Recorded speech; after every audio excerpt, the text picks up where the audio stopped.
é o balão da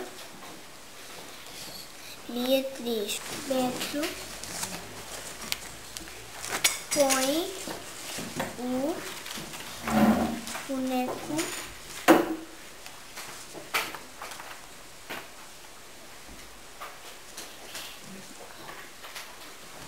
do bebê.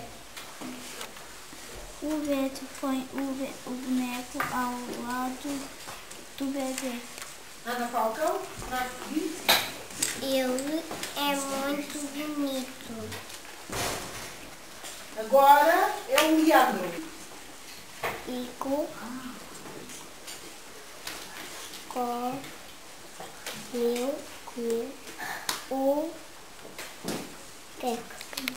o Nuno deu o pano à Anitta. Vê o Romeu.